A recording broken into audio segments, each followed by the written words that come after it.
This, believe it or not, is the brand new Audi S3. And Audi are being extremely secretive about it. So secretive, they've flown us to a mystery destination somewhere in Oman. There's camels all around me, for goodness sake. And they've camouflaged the car in this retina-searing shade of green, which happens to match my shirt. But they've also done something else.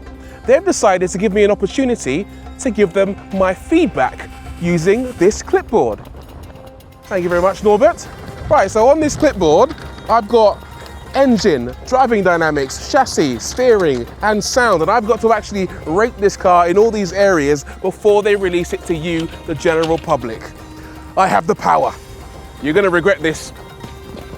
Let's do it.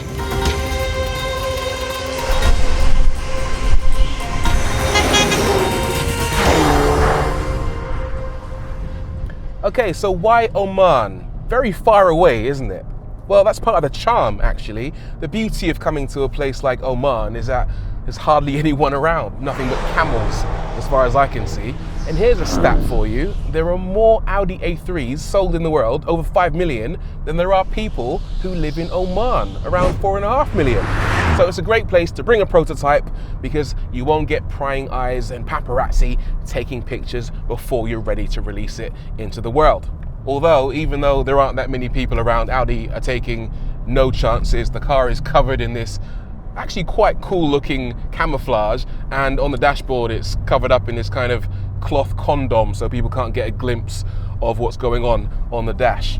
The other reason to come to Oman is the weather. It gets really hot here, over 30 degrees Celsius in the winter, and that means that when you've got a car cranking out a load of power, you can come here, test it, and make sure it doesn't melt. For the new Audi S3, they've really cranked up the power from this 2-litre EA 888 engine. It now makes 333 metric horsepower and 420 newton meters of torque. Let me give you some context. A Golf GTI makes 245 horsepower, a Mercedes A35 makes just over 300, a Golf R makes 320, the same as a Honda Civic Type R, so this thing has a lot of power. Audi reckon it'll do 0 to 62 in 4.7 seconds. We're not going to take their word for it. Let's do a little run for ourselves and see what it can manage, shall we? So I'll knock it into the brand new Dynamic Plus mode. And while I'm here, let's go into neutral and just give the exhaust a little rev. It's got a new performance exhaust system. So it's still got a soft limiter. It won't go above 4. But you're getting little pops and bangs. It's okay. I'll accept that. Right, launch control. Send it. Yes. Yes. That's pretty quick. Right, the result. That extra power doesn't really help the car's 0 to 62 time. The old one did it in 4.8 seconds. And the new one, or at least this prototype, in my hands, did it in 4.8 seconds. But you can still feel the extra power, especially when you're accelerating through the gears or when you kick down to overtake. This is a very fast hot hatch. Let me tell you a little bit more about that new Dynamic Plus mode. It does a few things. It adjusts the gearbox so you get later upshifts, earlier downshifts, and faster gear changes between the gears as well.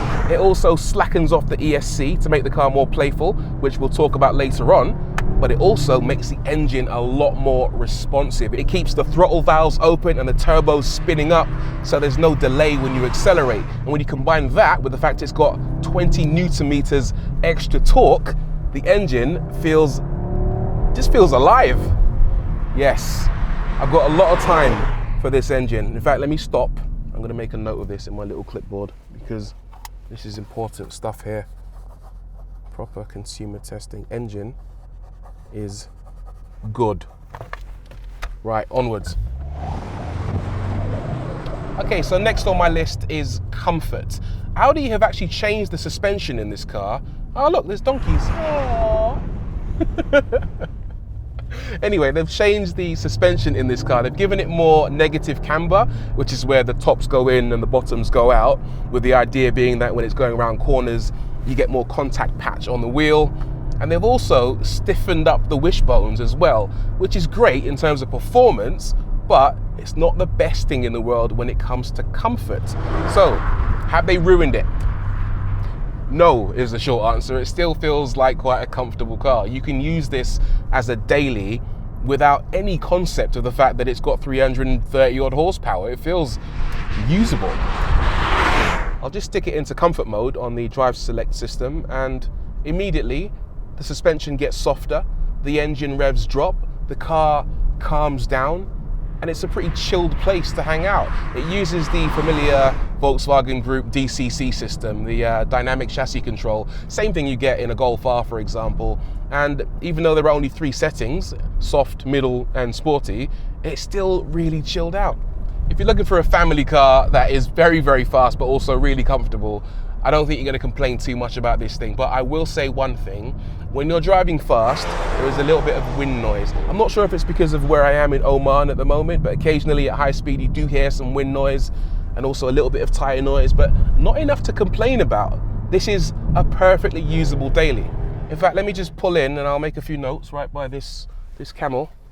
And how you doing, fella? You all right? Just making a note of the comfort. Yeah? No? Not interested? Fine.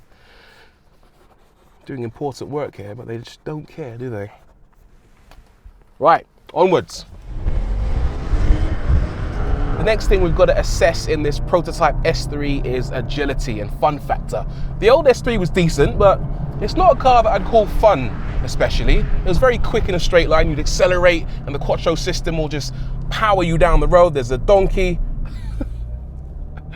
And then you'd get to a corner and it would be extremely grippy through the bend, but if you started to push it too much, what would happen is you'd probably understeer into a bush.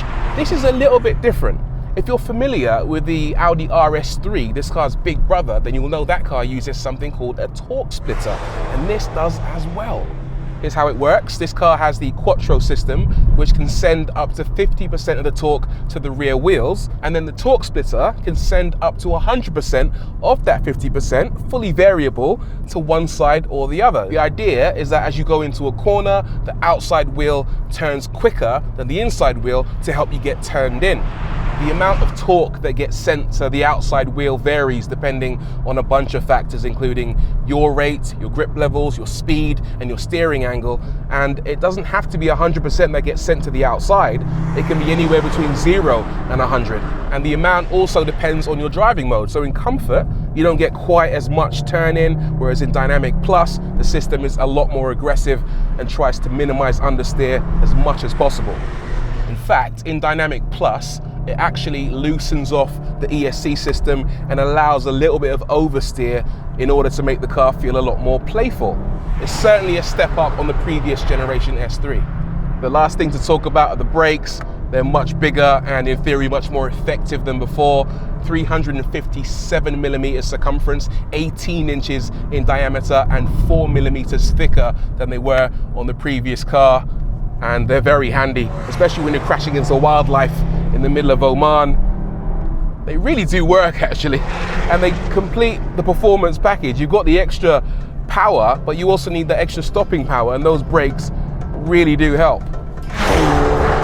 Audi still have quite a bit of work to do with this car, including some winter testing, but on the basis of this prototype drive, the new S3 is well on its way. Normally, I wouldn't give a verdict to a prototype, not to you guys anyway, but I can give this feedback to Audi, specifically Norbert, who should take this feedback on board to make sure the final car is improved.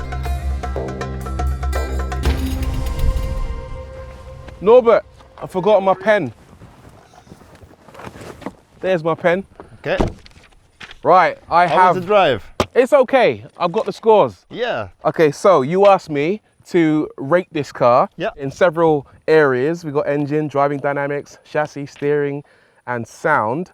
And I've got the scores. You ready for them? Yeah, ready? Okay, all right. So engine, I liked it a lot. Big power, big responsiveness. I love the way the turbos stay spooled up. That's really good. It's going to get a 1.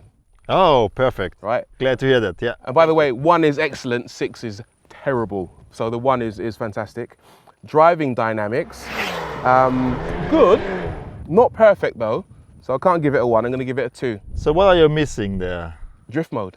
Oh, okay, drift mode. You put it, you've got the RS3 and you've got the torque splitter from that car into this, but you haven't given it. Yes, so in the RS3 we have a drift mode, but here not, because this is a sport car and not a racetrack car. So I'm hearing excuses, right? Yeah. If it had drift mode, it'll be a 1. That's all I'm saying. I am fine with the 2, so. Okay, 2 is good. So chassis, that's your department, right? Yeah. That's a 6. That's terrible.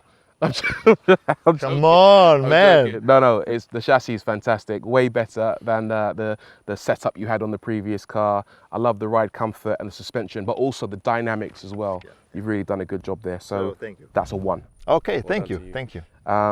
Steering, not my favorite aspect of this car. It's okay. I'm only going to give it a 3. That's Why? kind of in the middle.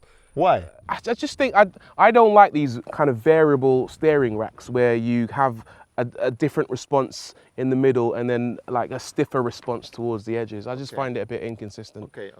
It's okay, but you know, good. Yeah, it's good, but it's not amazing. Okay. And then sound, which is the final category, I'm going to have to give a 3. 3? Only a 3. 3? Yeah, you've got the performance exhaust. Performance exhaust. Yeah, and it does pop and bang a little bit, but you've also got the soft limiter on there. It revs to like 3,000 RPM, and it's just not loud enough. Okay. It's not your fault though, is it? It's like EU regulations. Maybe, yeah, it is the EU regulations. Yeah. Okay, so I'm going to give that a 3. And then my final score, the overall impression, is a 6. Must try harder. I'm joking. Oh, come on. It's perfect car. It's not quite perfect. It's a 2, which is very, very good, but it leaves you a little bit of work to do. Okay, yeah, we have still some work to do. Yeah, and it's not like I'm being unkind. It is a prototype, which means it's not finished. It is. If I gave it a 1, that means like you wouldn't have any work to do. Yeah, you wouldn't have a job. Yeah, that's true. That's true. So in 2 we can do some work. Okay, cool. So you're gonna take care of this? Sure. You're gonna make my changes? Sure, we will see. We will see. We will see what we can do for you. He's gonna chuck it over there. Right, guys, if you enjoyed this content, let me know in the comments down below. If you want to see more prototype drives, then talk to us. Leave them down in the comments down below. Hit like, subscribe, tell all your friends, hit the bell icon, and we'll see you again soon. Right, you can drive me home now. Yeah, for sure. All right.